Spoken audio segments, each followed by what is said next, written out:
Bonjour à toutes et à tous et bon réveil dominical. Bienvenue sur l'invité. Ce dimanche, je reçois pour vous Urbain Améguidi. Il est membre fondateur du parti politique Union Progressiste. Il est membre de la coordination départementale de la dite formation politique du département du Mono. Avec lui, nous parlerons de la campagne électorale qui est en cours au Bénin.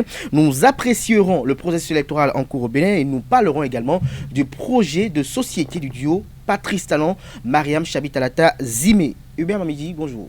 Bonjour. Merci d'avoir accepté notre invitation. En cette période, c'est difficile de vous trouver. Oui, parce que nous sommes sur le terrain, nous sommes en campagne et moi je suis dans le Mono. Et donc, il faut faire un voyage pour venir ici, même si c'est à peu près 100 km. C'est pas facile. Ouais. Alors dites-nous d'entrée de jeu, vous êtes basé dans le département du Mono. Comment se déroule la campagne électorale dans ce département-là? Je dois dire que la campagne se déroule bien. Nous venons de recevoir le président de la République mercredi dernier, qui est passé nous galvaniser et qui est passé dans les communes du Mono, 3 communes du Mono, notamment Lokossa, Oyagbe et Grand Popo.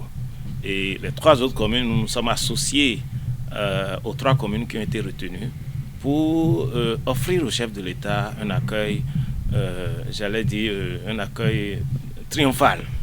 Parce que nous pensons que au soir du 11 avril 2021, nous allons pouvoir lui offrir la chance de continuer à nous diriger, de nous faire rêver comme il l'a fait les 5 dernières années, de porter les ambitions des Béninois à un niveau jamais égalé dans notre pays et de continuer à inscrire le Bénin sur la liste des pays qui comptent en Afrique et dans le monde. De continuer à inscrire le Bénin sur la liste des pays qui comptent en Afrique et dans le monde. Mais quel est le message que, essentiellement en tant qu'acteur politique, vous apportez aux populations?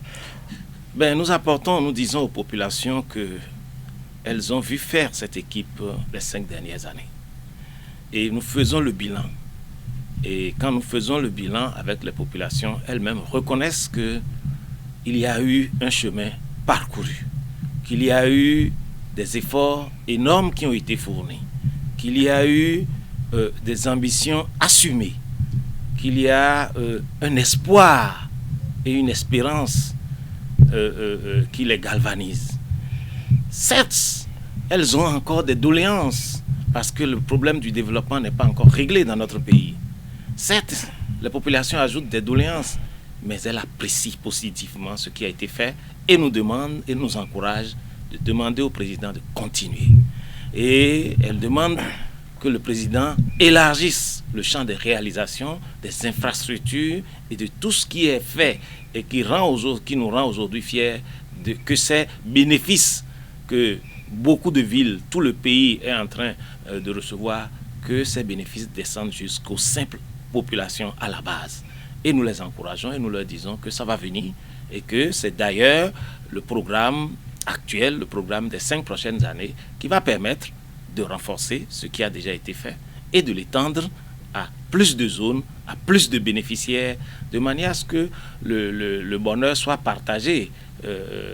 Tout ce qui a été fait est fait pour le bonheur des Béninois, mais en 5 ans, c'est clair qu'on ne peut pas tout faire, surtout dans l'état où le pays se trouvait à l'époque. Je crois qu'il y a à être fier de ce qui a été fait, mais nous n'allons pas nous arrêter en si bon chemin. Nous allons continuer par travailler davantage pour faire du Bénin, comme je le disais, un pays qui compte en Afrique et qui compte dans le monde. Avant d'aborder le projet de société, ce qui est prévu pour les populations, qu'est-ce qui a été fait de façon ramassée? Qu'est-ce que vous dites aux populations qui a été fait par l'administration de Talon? En faisant le bilan aujourd'hui, il faut reconnaître une chose. En général, tout le monde parle des infrastructures et autres. C'est très, très important. Mais je commencerai par dire les réformes. Parce que lorsqu'on veut construire une maison, on commence par la fondation. L'essentiel n'est pas de faire des routes, de faire de l'eau, de faire de l'électricité. Tout cela est très, très important. Mais si cela n'est pas bâti sur du roc, sur une fondation solide qui nous permette les années à venir de les entretenir, de faire en sorte d'en avoir davantage, de faire en sorte que tout ce qui a été fait soit étendu à tout le monde, on aura raté le coche. Et ça, je peux dire que ce qui a été fait, c'est d'abord la fondation, à savoir les réformes. Faire en sorte que l'argent, les impôts des Béninois puissent leur profiter. Cette réforme économique, cette réforme de notre système a été une réussite pour notre pays. De manière à ce que, si j'ai un exemple à donner, c'est que le Bénin aujourd'hui est sorti des pays pauvres pour devenir un pays à revenus intermédiaires. Alors que nous n'avions pas découvert du pétrole, nous en voulons, nous n'avons pas du diamant, nous n'avons pas d'autres minerais qui peuvent rapporter en un clin d'œil beaucoup d'argent à un pays, mais que nous avons changé de système de travail, nous avons changé de système de perception de nos biens publics et nous avons commencé à lutter contre nos tares, contre nos défauts, donc la corruption, la mauvaise gouvernance, la mauvaise gestion des biens publics. Cela a été réglé par la mise en place d'un système qui permette une meilleure gestion de nos ressources. Ça, c'est fondamental, c'est quelque chose qui a été réussi. Il y a eu les réformes aussi également politiques. Quoique polémique qu'il y a à certains égards, il n'y a, à ma connaissance, aucune réforme qui soit acceptée par tous. Il faut du temps et du recul et la mise en œuvre pour pouvoir découvrir ce qui ne fonctionne pas bien, les corriger de manière à ce que la réforme puisse profiter à tous. Et maintenant, après les réformes politiques, économiques et sociales qui nous ont permis d'hisser le Bénin du rang des pays pauvres vers les pays à revenus intermédiaires, il y a quand même des infrastructures qui font la fierté, la réalisation d'énormes infrastructures qui font la fierté de notre pays. Je vais dire premièrement une question basique, l'eau. L'eau simple, que tout le monde doit pouvoir boire, trouver de l'eau simple. Dans ce pays, peu de populations pouvaient boire de l'eau potable. Peu de populations. Et ce problème n'a jamais été réglé depuis 1960 jusqu'à, disons, 60 ans après notre indépendance. Des populations continuent à souffrir de l'eau potable. Aujourd'hui, avec ce gouvernement, on a porté l'accès à l'eau à 70% des Béninois qui l'ont. Et pendant 5 ans, ce qui a été fait en 5 ans est presque comparable à ce qui a été fait 50 ans plus tôt. Ce qui a été fait en 5 ans est presque comparable à ce qui a été fait 50 ans plus tôt. Ce qui veut dire que si on avait consenti autant d'efforts par le passé, nous ne serions plus à parler des questions d'eau. Et quand nous parlerons de la suite tout à l'heure du programme, je vous dirai que dans les 2 années à venir, dans 24 mois, nous pourrons parler de populations n'ayant pas accès à l'eau potable au passé. 100% des populations béninoises auront accès à l'eau. Cela a été réalisé. Les 5 prochaines années va se renforcer. L'électricité. Je ne vous apprends rien. Vous êtes dans ce pays et vous savez que nous avons toujours souffert du délestage. Et qu'en 2016, le Bénin produisait 0 kWh d'électricité. Tout était importé du Nigeria, de la Côte d'Ivoire, du Ghana, et nous étions totalement dépendants des autres pays. Aujourd'hui, le Bénin produit 60% de ses besoins en énergie, et ma foi, dans les 2 années à venir, le Bénin produira 100% de son électricité et pourra même en revendre à d'autres pays qui en ont besoin. À d'autres pays qui en ont besoin. Mais vous avez dit tout à l'heure que vous avez reçu la visite du président Patrice Talon dans les communes du Mono. Quel est le message qu'il a apporté à ses concitoyens? Qu'est-ce qu'il a dit concrètement? Est-ce que vous pouvez nous faire un petit compte rendu? Le président de la République était content de passer nous voir. Et face à l'enthousiasme et à l'envie que les populations ont manifesté de le voir et de lui manifester leur reconnaissance, je crois qu'il a été touché et il a dit, par ses premiers mots, je ne viens pas à vous pour faire campagne, je viens à vous pour recevoir votre bénédiction, car par vos manifestations, par votre présence massive, vous me démontrez déjà que vous avez aimé ce que nous avons fait et que vous en voulez davantage. Je viens pour recevoir votre bénédiction afin d'aller plus loin, le plus loin possible pour notre pays. Et le chef de l'État a voulu quand même décliner en quelques mots les grands axes de son programme pour les 5 prochaines années, les ambitions qu'il porte pour les populations du Mono. Il nous les a déclinés et ce sont les besoins que nous avions. Les besoins évidemment en eau pour les régions qui n'en avaient pas encore, en électricité, en route. Il nous a promis qu'il n'y aura plus aucune commune qui ne soit reliée par l'asphaltage. Il nous a promis qu'il n'y aura plus aucune localité qui n'ait l'eau et l'électricité. Et il nous a promis la réforme du système éducatif.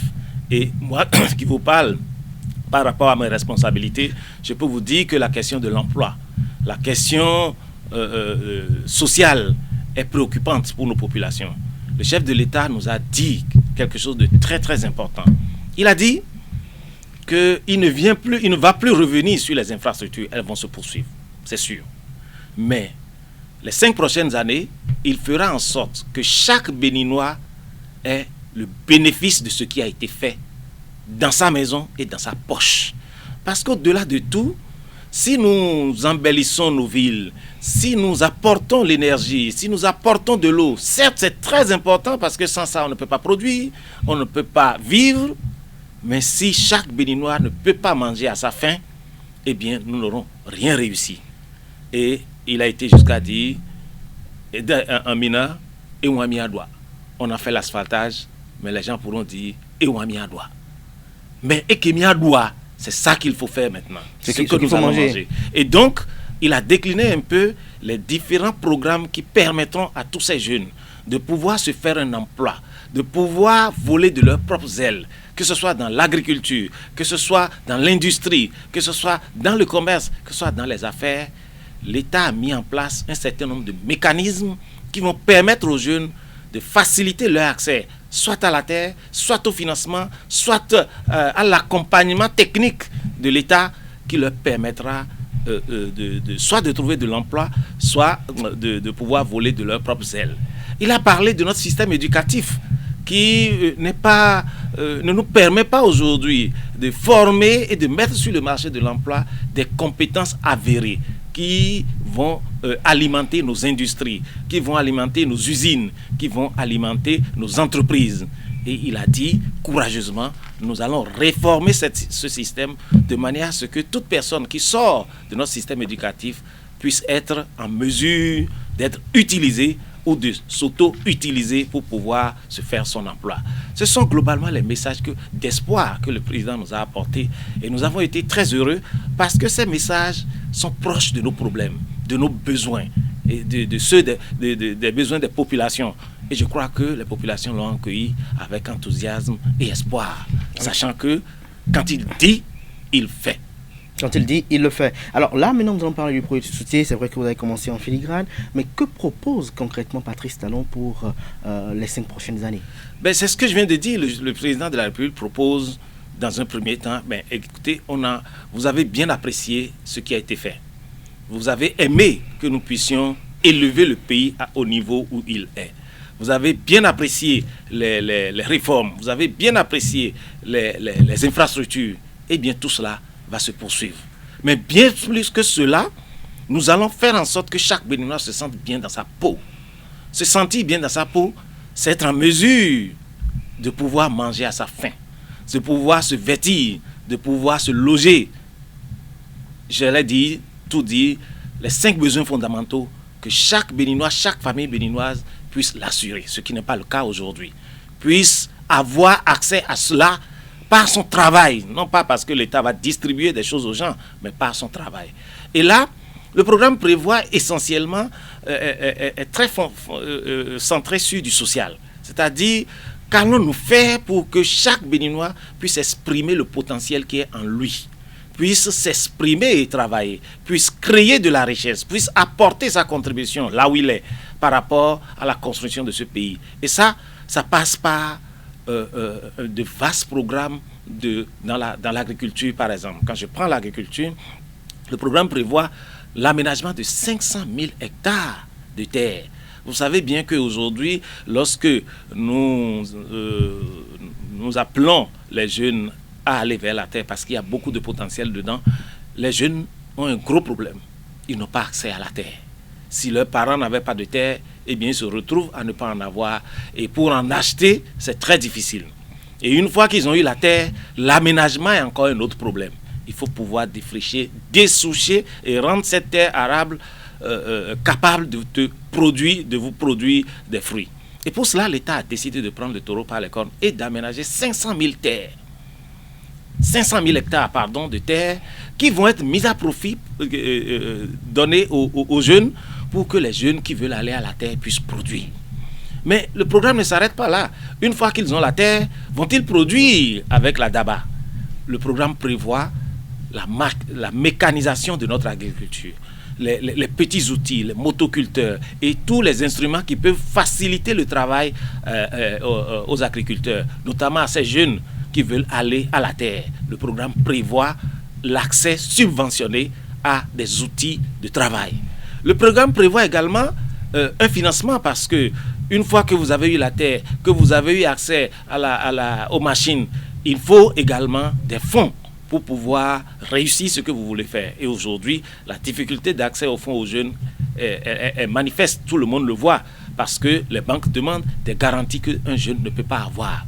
Un jeune n'a encore rien fait pour avoir des garanties et pouvoir avoir un crédit à la banque.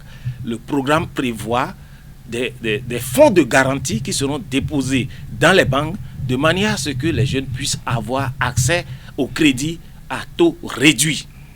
Et parfois, pour certains domaines, à taux 0 francs. De manière à ce que le financement ne soit plus un handicap pour l'entrepreneuriat des jeunes. Le programme prévoit également pour les jeunes qui n'ont pas été à l'école ou très peu instruits et qui sont souvent un peu complexés pour pouvoir exprimer leur talent. Le programme prévoit de prendre en charge ces jeunes-là à travers un vaste projet de 33 milliards qui va permettre d'appuyer par des formations les jeunes qui veulent aller à l'entrepreneuriat et par des subventions qui vont leur permettre de démarrer leur entreprise.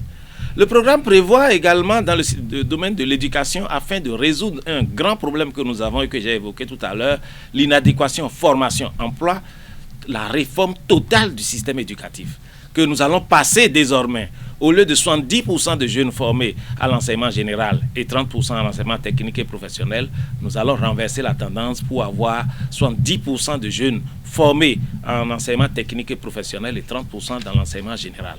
Parce qu'aujourd'hui, au Bénin, et de par mon poste que j'occupe aujourd'hui, et de ce que j'observe, je peux vous dire que nombre d'entreprises... Vous pouvez rappeler ce poste-là aux amis internautes qui nous suivent? Oui, je suis directeur général de l'ANPE, l'Agence nationale pour l'emploi. Bien des entreprises nous demandent des postes spécifiques pour lesquels nous n'avons pas de compétences. Et ça, c'est dommageable dans un pays où des jeunes se plaignent de ne pas avoir de l'emploi. Et donc, cette réforme va permettre à ce que nous puissions répondre aux besoins de notre marché. Former des jeunes dont le marché a besoin, c'est cela que le programme prévoit pour les années à venir. Et bien entendu, quand vous avez dit tout cela, le programme prévoit également les infrastructures. Désormais, 20 autres communes auront accès à des stades aux normes internationales, comme on a eu les 5 dernières années, 22 communes ont pu avoir accès à cela, 20 autres pourront s'enorgueillir d'avoir des stades aux normes internationales de manière à ce que les jeunes puissent jouer. 20 autres communes, plusieurs autres communes auront encore accès à l'asphaltage, notamment les 3 communes à statut particulier, Cotonou, Porto-Novo et Parakou, qui auront un assainissement complet de manière à ce que les problèmes d'inondation qui nous envahissent chaque année et pour lesquels nombre de gouvernements ont démissionné par le passé, eh bien, le programme prévoit de prendre en charge ce programme et de résoudre définitivement les problèmes d'inondation à Cotonou, accompagné bien entendu de l'asphaltage qui va permettre une meilleure circulation dans nos villes et dans nos campagnes. Le programme prévoit, comme je le disais tout à l'heure, que toutes les communes soient reliées par l'asphalte, par le goudron, qu'il n'y ait plus aucune commune. Parce qu'aujourd'hui, si vous prenez les communes comme Pomassé, ici, Materi, Kobli, Karimama, Segmana, Kalale et autres, ce sont encore des communes qui, pour y aller, on a des difficultés et en saison de pluie, l'accès est difficile. Le programme prévoit de résoudre définitivement ces problèmes de manière à ce qu'il n'y ait plus aucune commune qui n'ait pas accès à cela. Le programme prévoit quelque chose de très important pour les jeunes et pour nous tous d'ailleurs.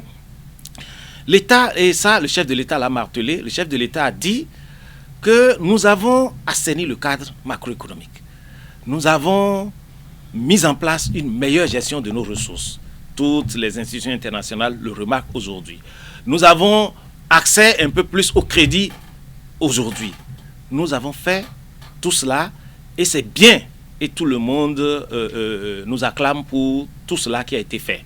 Mais il faut, on a fait tout cela pour que les entreprises privées puissent venir s'installer, créer des usines et créer de l'emploi. Mais ça tarde et les jeunes sont pressés.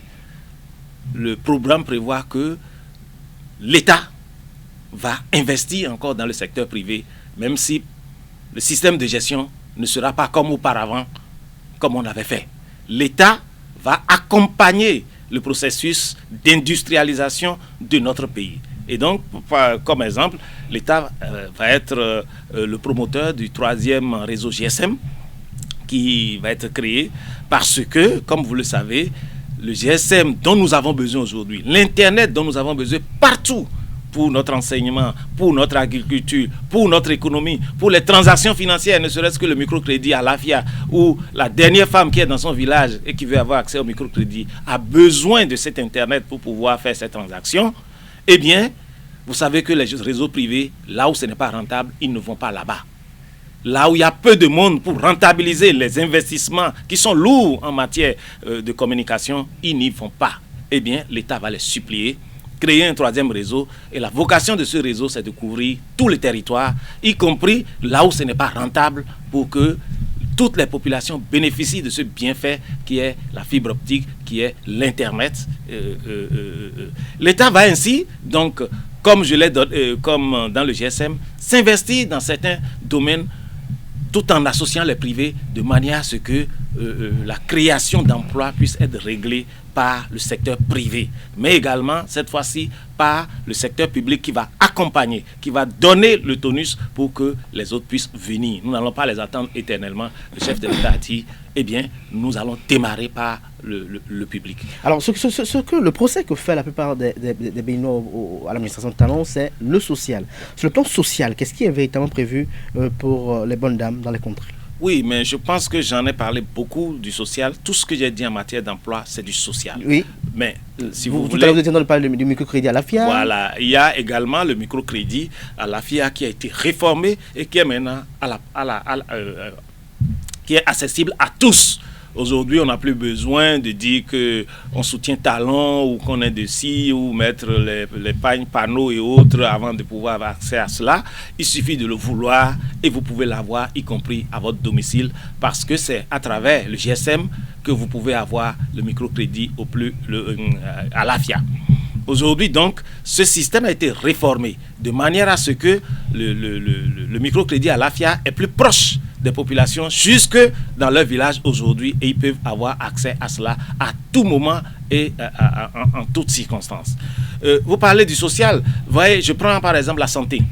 Voilà. Je n'ai pas encore évoqué. La santé, le gouvernement prévoit pour les 5 prochaines années de recruter 3000 agents de santé, toutes catégories confondues, médecins, spécialistes, infirmiers et autres. De doter presque, je vais dire, toutes les zones sanitaires et les grands hôpitaux et autres d'ambulances. 200 ambulances vont être achetées, c'est du jamais vu. Ce pays n'a jamais investi autant dans les ambulances. Nous recevions les ambulances des partenaires.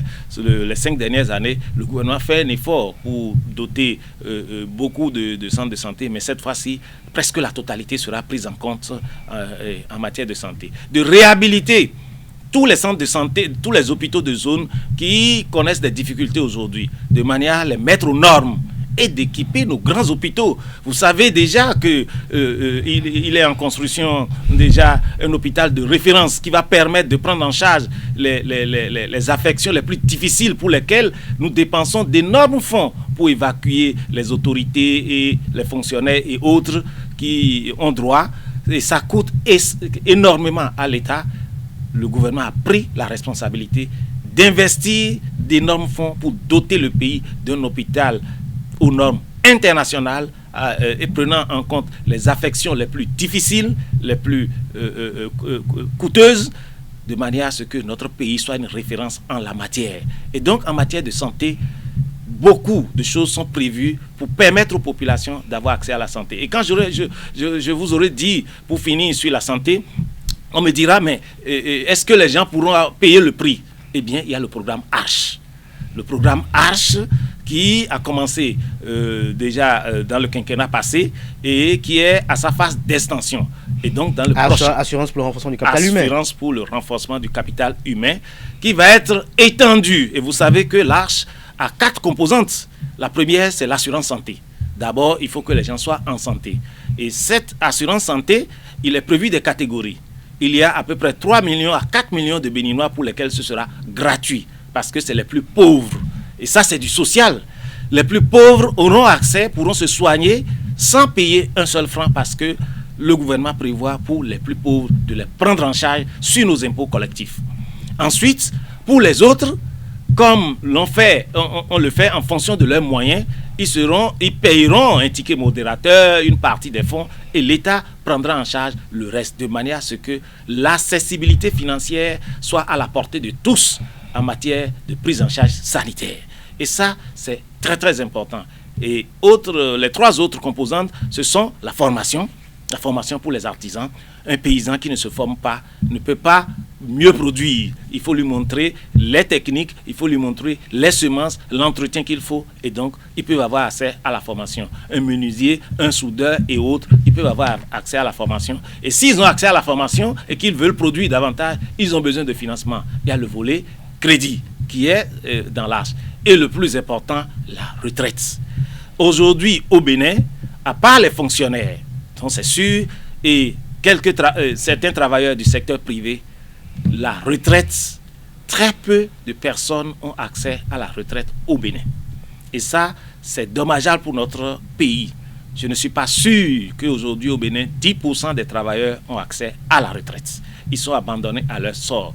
Dans d'autres pays, en Afrique même, que moi j'ai visité, les gens sont déjà à 80% de couverture en matière de sécurité sociale. Ça. Malheureusement, dans notre pays, à part les fonctionnaires et les travailleurs du secteur privé, tout le reste, les 80 autres pourcents des travailleurs n'ont aucune protection sociale.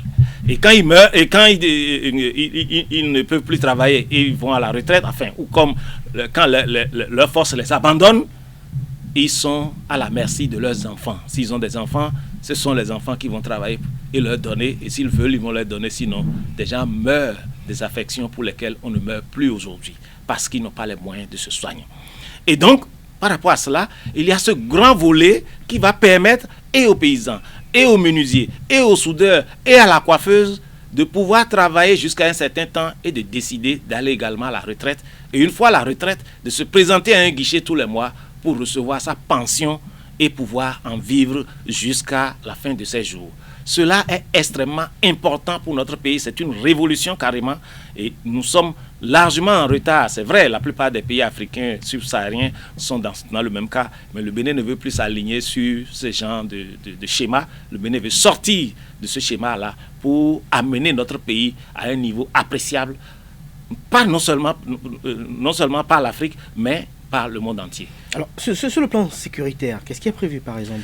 Est-ce qu'il y aura davantage de commissariats ouverts? Mais bien entendu, vous le connaissez déjà. Au plan sécuritaire, il faut remarquer ce qui a déjà été fait.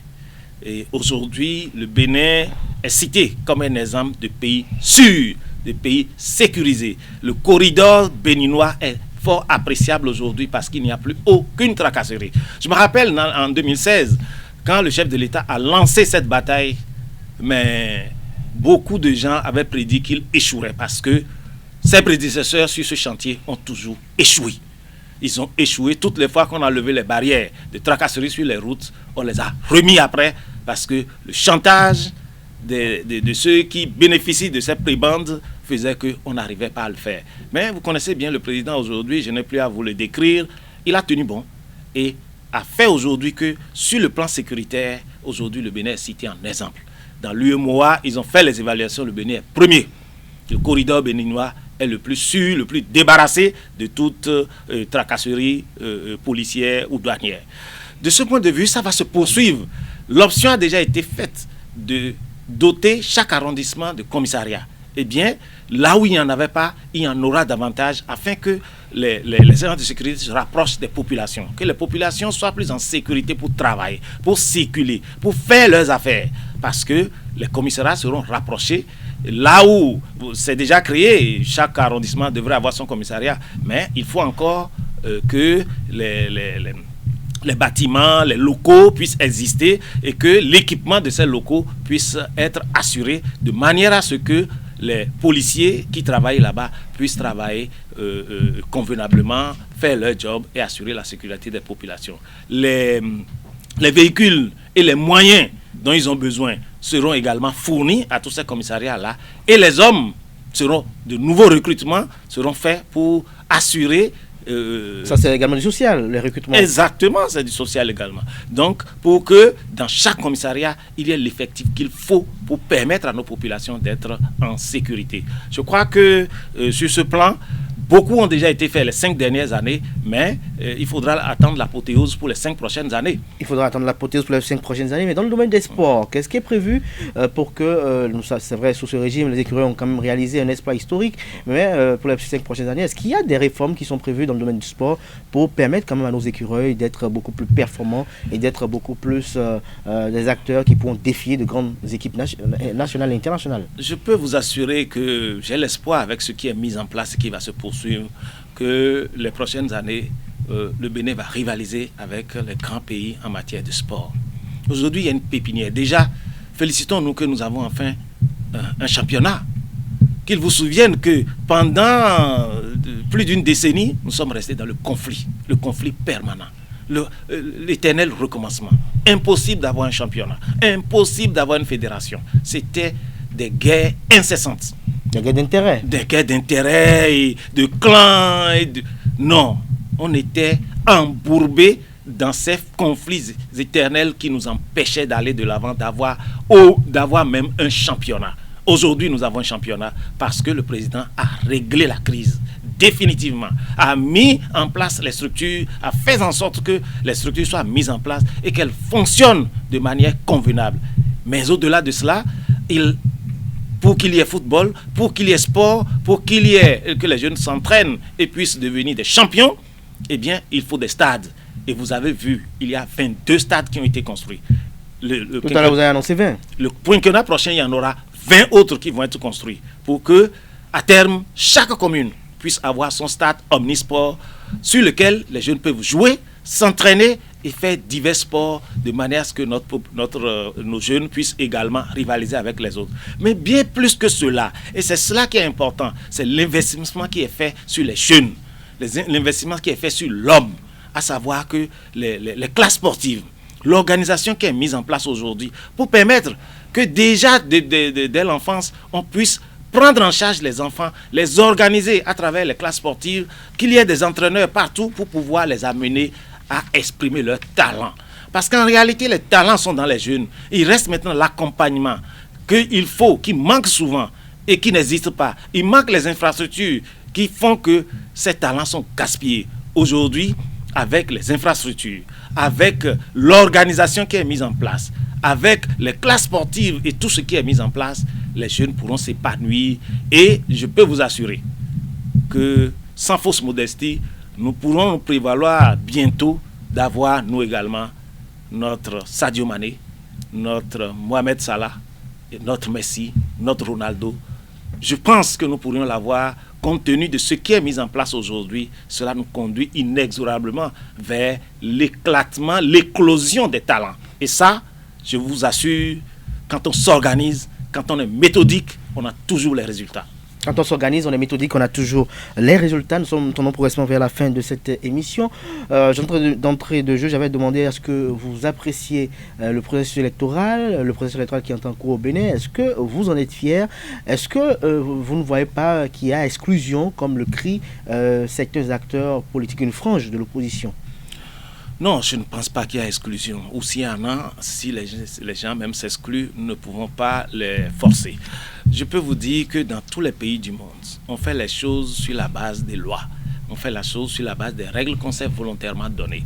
Et tout ce qui est fait aujourd'hui est fait sur la base des lois. J'entends des journalistes, des commentateurs, des chroniqueurs, même à l'international, faire de fausses analyses sur ce qu'ils ne connaissent pas bien. Je voudrais dire à tout le monde que les lois sur lesquelles nous fonctionnons aujourd'hui, la plupart de ces lois ont été votées par le Parlement qu'on a trouvé en place en 2016. Nombre de réformes qui ont été faites. J'entends et j'ai entendu sur les radios internationales dire que dans la Sénat, il n'y a personne de l'opposition. Mais n'oubliez pas que cette Sénat est mise en place depuis 7 ans déjà, et que cette Sénat a été mise en place par le gouvernement de Bouni Yahi. Et cette Sénat n'a pas été changée.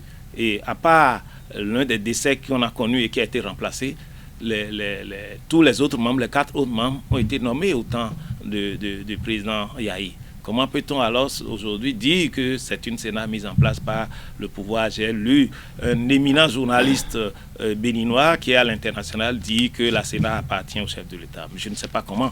Donc, c'est pour dire que le processus actuel se déroule conformément aux lois que nous nous sommes données. Et en cela, on ne peut pas s'en plaindre.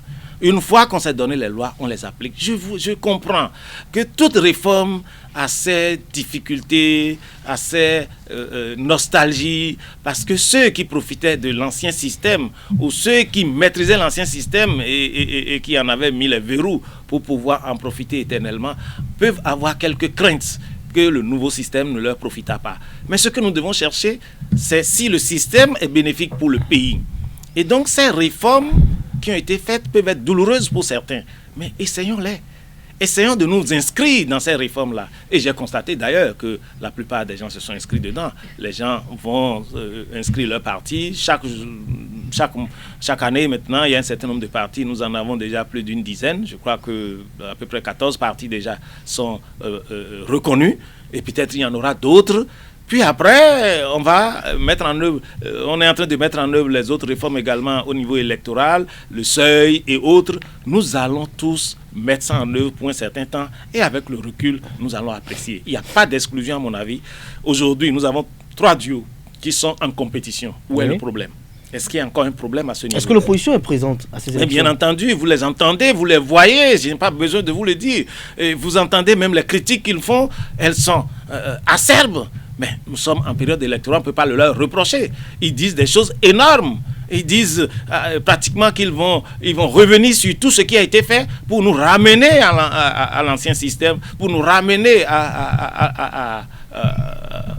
aux années antérieures où nous étions empêtrés dans nos systèmes de mauvaise gouvernance. Ils le disent. Ils disent qu'ils ne sont pas contents de la manière dont c'est géré aujourd'hui. Ils le disent. Je ne crois pas que c'est des partisans qui, en campagne, peuvent dire des choses comme ça.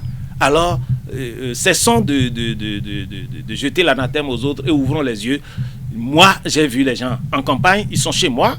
Je fais la campagne pour le duo Talon-Talata. Je les vois faire campagne pour leur candidat et j'entends et je vois ce qu'ils font. Et cela n'a rien à voir avec un jeu amical. Cela est une bataille féroce qui se fait aujourd'hui. Et contrairement à ce que les gens pensent, nous travaillons parce que nous sommes déterminés. Nous voulons gagner à la régulière et nous savons que ce n'est pas le travail. Nous ne dormons pas sur nos lauriers. Vous ne dormez pas sur vos lauriers. Alors, à la fin, vous allez nous dire quelles sont vos espérances pour ce scrutin présidentiel. Mais j'ai espoir et je sais, compte tenu de la campagne telle qu'elle se déroule aujourd'hui, que tout se passera dans la paix, que tout se passera paisiblement, sereinement et que chacun, le 11 avril, ira au vote sans crainte. Le gouvernement a pris les dispositions, mais je crois que les populations elles-mêmes, elles ont compris. Quand nous allons les voir aujourd'hui et que nous leur parlons, elles disent, mais nous on sait que nous on a gagné, on n'a rien à gagner dans la violence. La violence, c'est chez vous là-bas, c'est ce que les populations nous disent. Et donc, j'ai l'espoir et l'espérance que tout se passera normalement, que chacun pourra aller jouir de son droit et faire son devoir civique le 11 avril, et qu'au soir du 11 avril, lorsqu'on proclamera les résultats, ce sera une grande fête pour tout le monde. Ceux qui auront gagné pourront se réjouir, ceux qui auront perdu prendront des rendez-vous pour le futur, et qu'ensemble nous allons continuer notre marche. Je souhaite, et je le dis très franchement, que mon duo gagne, et je travaille pour cela. Et je souhaite que le soir du 11 avril, que ce soit ce duo-là qui soit proclamé vainqueur. Donc vous voulez une victoire KO, une victoire dès le premier tour? Mais qu'est-ce que vous voulez? Vous voulez que je veuille une victoire au deuxième tour? Si le peuple nous impose le deuxième tour, on ira au deuxième tour. Mais pour le moment, je travaille pour qu'il y ait le chaos. Si on a le chaos, on se réjouira. Mais si on n'a pas le chaos, on ira au deuxième tour. C'est la loi qui l'a prévu. Nous sommes républicains, régaliens. Eh bien, nous allons aller au deuxième tour. Mais pour le moment, le travail que nous faisons, c'est pour le chaos. C'est pour le chaos. Alors, dernière question, j'oubliais cette semaine, il y a une tribune de Valentin Agassou Yelontin de Komikouté qui martèle que la fin du quinquennat de Patrice Talon est pour le 5 avril. Qu'avez-vous à dire face à ce commentaire? C'est des balivernes parce que les lois que le pays s'est donné ont changé cette donne depuis un certain temps. Et je crois depuis novembre 2019, nous avons eu accès à une nouvelle constitution.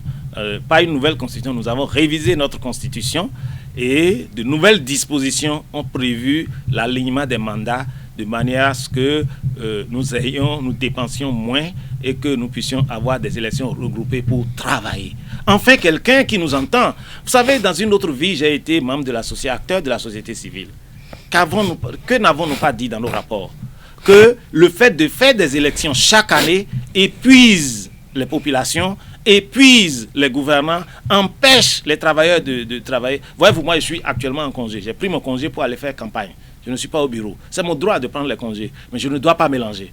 Faire en sorte que de tricher, de faire comme si je suis en train de travailler et je suis en train de campagne. Non, j'ai pris mes congés normalement et régulièrement afin d'être libre lundi, mardi, d'être en campagne sans que l'on ne m'interpelle sur cela. Mais si je dois le faire chaque année, vous voyez le coût et l'impact que cela a sur le travail que je fais dans mon bureau. Et donc, on a décidé, et nous avons toujours martelé cela, de réunir les élections afin qu'on fasse des élections générales en une fois et que le reste du mandat, on travaille, on s'occupe du besoin des Béninois. On s'occupe des aspirations des Béninois au lieu d'être tout le temps en train de faire campagne et ça a un coût énorme sur nos finances publiques.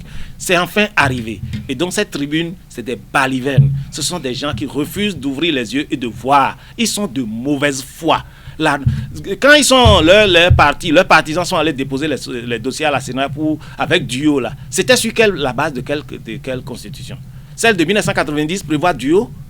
Celle de 1990 prévoit que le mandat du chef de l'État, celle révisée prévoit que le mandat finit le 5 avril. Il ne faut pas raconter n'importe quoi. Il ne faut pas dire cela. Et cela ne les honore pas parce qu'ils savent très bien qu'ils sont de mauvaise foi parce que on ne peut pas se baser sur un test qui est déjà dépassé, refuser d'appliquer le nouveau test ou d'appliquer certains pans du test et de ne pas appliquer d'autres. Quand ça les rend, pourquoi ils n'avaient pas demandé à leurs partisans de ne pas déposer les dossiers à la Sénat, prétextant que la Sénat n'a pas prévu. Au-delà de tout, je voudrais, et je lui souhaite prendre guérison, apprécier le comportement d'un des candidats, Galiou Soglo. Galiou Soglo qui s'est présenté, je lui souhaite prompt rétablissement, qui s'est présenté seul en disant qu'il se présente suivant l'ancienne constitution. Il est cohérent dans sa démarche. Il est cohérent dans sa démarche. Il dit, je suis contre la nouvelle constitution et je me présente seul parce que l'ancienne constitution n'a pas prévu de duo. Et je ne veux pas remplir les conditions de la nouvelle constitution parce que je proteste comme ça et je me présente seul. Bien entendu, il a été éliminé, mais au moins c'est cohérent. Mais les gens qui se sont présentés en duo et qui viennent critiquer sont de mauvaise foi. C'est des gens qui ne sont pas cohérents, il ne faut pas les écouter. Ils sont des bavards. Ils sont des bavards. Alors, vous êtes membre fondateur du parti politique Union Progressiste, membre de la coordination départementale du Mono, donc vous êtes quand même un cadre influent de la formation politique. Vous allez regarder droit dans la caméra et dire un mot à l'endroit de vos militants, sympathisants qui vous suivent en cet instant précis. Chers amis, chers militants du parti Union Progressiste et chers Béninoises et Béninois, en ces moments de fête, parce que ce que je constate sur le terrain, c'est la fête pour les élections, parce que j'ai noté que vous avez été satisfait du mandat du président Patrice Talon, mais que vous en voulez davantage, que vous avez encore de nombreux besoins, et vous remarquez vous-même, il est passé nous le dire, qu'il est prêt à nous aider à assouvir ses besoins, à régler ses problèmes qui nous assaillent depuis plusieurs années. Je voudrais vous inviter, à travers cette émission, à aller le 11 avril. Sortez massivement, que personne ne reste à la maison, que chacun surveille son voisin pour lui demander d'aller exercer son droit de vote et que ce vote soit en faveur du duo Talon-Talata. Remarquez que dans tous les duos, c'est le seul duo qui a une femme. Et vous tous, vous savez que la femme est le sel dans la sauce. Et que s'il n'y a pas la femme dans un duo, ce duo-là, vous savez ce que ça va être pour vous. Et je vous conseille, surtout vous les femmes, vous savez que vous avez désormais une représentante aux côtés du président Patrice Talon. Et que cette représentante sera votre voix, pourra défendre vos intérêts, vos sensations. Et vous êtes les plus nombreuses à voter. Je crois que cette fois-ci, vous devez démontrer au monde entier que vous adhérez à ce que vous avez un porte-parole, un porte-voix auprès du candidat Patrice Talon. Et c'est celui-là, ce duo-là, que vous devez choisir. Je vous invite à ne céder à aucune provocation. Si quelqu'un vous provoque, rentrez, faites votre devoir et rentrez tranquillement chez vous. Ne cédez à aucune provocation. La fête des élections aura lieu le 11 et au soir des élections, nous resterons avec vous dans nos villages pour célébrer la victoire parce que nous croyons en vous, nous croyons que vous allez faire votre devoir et que nous allons tous gagner et que le Bénin va gagner. Sachez enfin que c'est du Bénin qu'il s'agit. Au-delà de Patrice Talon, Talata, de Djemba, Hunkwe, Agossa, Irénée et Kowe, au-delà de tous les acteurs politiques, il s'agit du destin du Bénin. Ne pas y participer, c'est une démission. Et je ne voudrais pas que nous soyons dans la démission. Merci. Merci à vous, Urbain Amengwidji. Chers amis internautes, on retiendra de cet entretien comme grande ligne que notre invité a dit que la campagne électorale se déroule très bien sur le terrain. Patrice Talon était à Lokossa, à Rouergoué, à Grand Popo. Il a fait le compte rendu de ce qui a été fait. Il a fait part du message véhiculé par le président de la République au sein des populations. Pour lui, c'est un message d'espoir. Il a dit ce qui a été fait durant ce premier quinquennat de 2016 à 2021. Il a exposé et décortiqué les réformes sur le plan économique, sur le plan social et sur le plan politique. Il dit que les 5 prochaines années, le président Talon fera en sorte que les impôts des Béninois puissent leur profiter. Le Bénin n'est plus un pays pauvre, mais un pays à revenus intermédiaires. C'est réjoui notre invité Urbain Amengwidji. Il a parlé de l'assainissement des finances publiques pour davantage lutter contre la corruption et l'impunité au Bénin. Il n'y a pas de réforme acceptée par tous, a fait observer notre invité ce matin, parce que lorsque les réformes s'installent et s'instaurent, elles viennent bouleverser des intérêts, et il y en a qui sont contre puisqu'ils étaient les bénéficiaires de ces intérêts d'hier. Il a exposé également les prouesses du régime Talon dans l'eau. Il a dit que ce qui a été fait en 5 ans est comparable à ce qui est fait 50 ans avant l'avènement du régime du président Patrice Talon. Outre le point de l'état du mono de la visite du candidat Talon dans le cadre de la campagne électorale, il a dit que toutes les communes seront reliées par l'asphaltage. Il y aura la création de conditions pour un mieux-être des populations. Le système éducatif sera réformé avec une adéquation formation-emploi. On essaiera de répondre aux besoins du marché, a dit notre invité, qui est également le directeur général de l'Agence nationale de promotion de l'emploi. Il a dit que l'État décide d'aménager 500 000 hectares de terre à mettre à la disposition des jeunes. Il y aura la subvention d'outils pour la mécanisation de l'agriculture. Il y aura la disposition de fonds de garantie dans les banques afin que le financement ne soit plus un handicap pour l'entrepreneuriat des jeunes. 20 autres communes bénéficieront de stades communaux et municipaux, et avec cette vision, chaque commune à terme aura son stade municipal. L'asphaltage sera dans plusieurs communes au cours du quinquennat qui s'annonce prochain, si Patrice Talon est élu au soir du 11 avril prochain. Il y a dans le projet de société du duo Talon-Talata un vaste programme d'assainissement des 3 villes à statut particulier, à savoir Cotonou, Porto-Novo et Parakou. L'État va accompagner l'industrialisation du pays, a laissé entendre notre invité il a vanté au cours de cette émission l'intérêt de la création du 3e réseau GSM. Il a parlé de l'octroi de microcrédits sans distinction d'appartenance politique. Il a dit qu'il y aura l'achat de 200 ambulances au cours du quinquennat à venir, afin que chaque centre de santé dispose d'une ambulance de santé, lesquels centres de santé seront réhabilités, rénovés, équipés pour être conformes aux normes internationales. Il a exposé un peu l'intérêt du programme Arche, assurance pour le renforcement du capital humain. 3 à 4 millions de Béninois auront accès à des soins gratuitement puisque l'État va essayer un peu de gérer cela avec les impôts collectés. Il a parlé en tant que DGNPE de la formation des artisans. Les artisans seront formés également pour être beaucoup plus performants afin que les œuvres qu'ils produisent au Bénin soient beaucoup plus vendues à l'international. Il y aura la mise en place de réformes pour renforcer la sécurité sociale afin que la retraite soit plus paisible et agréable à nos chers retraités. Le bilan de ce qui est fait sur le plan sécurité a été exposé et ce qui sera fait les 5 prochaines années a été également exposé au cours de cette émission pour rapprocher davantage la police républicaine des populations afin qu'elles se sentent beaucoup plus en sécurité. En sport, notre invité a dit que le Bénin va rivaliser avec les grandes nations qui sont quand même réputées dans le domaine du sport. Le président Patrice Talon a mis fin au conflit clanique dans le domaine du sport. Le Bénin a désormais un championnat et une fédération. Nous allons vers la valorisation de nos talents. En ce qui concerne le processus électoral, notre invité a dit qu'il n'y a pas d'exclusion, les gens se sont exclus eux-mêmes, il n'y a pas de fausses, il a fait observer qu'il a noté de fausses analyses sur des chaînes internationales et il a démontré le contraire. En parlant de réformes, il a dit que les réformes politiques ont été effectuées avec consensus et qu'il y a eu la plupart des institutions qui sont dans le processus, la plupart étaient installées avant l'avènement du régime du président Patrice Talon et que les lois qui font objet de pommes de discorde aujourd'hui étaient des lois votées par un parlement qui était mis en place avant l'avènement de Patrice Talon en 2016. L'opposition est bel et bien présente au cours de ce scrutin présidentiel, a martelé notre invité. Il dit qu'il suffit d'écouter les deux autres duos. Les partisans ne s'expriment pas de la sorte. Il a appelé à la paix. Il a fait observer la maturité des populations. Il invite les populations béninoises à faire leur devoir civique le 11 avril prochain dans la paix, dans la quiétude et qu'elles ne cèdent pas aux intimidations ou aux provocations. Au sujet de la tribune de Kobi Koutié de Valentin Gassou-Dianoté qui a été effectuée cette semaine, qui martèle que la fin du mandat de Patrice Talon finit le 5 avril prochain, notre invité Urbain Améguédi a dit que ce sont des balivernes et ils sont de mauvaise foi. Patrice Talon est constitutionnellement président jusqu'après l'élection présidentielle. Il a vanté les mérites des élections générales qui, selon lui, permettent quand même à l'administration d'être beaucoup plus performante, de mieux travailler et ne fatiguent pas les populations, permettent beaucoup au peuple tout entier de se consacrer au développement. J'espère que j'ai été plus ou moins fidèle à vos propos. Parfait.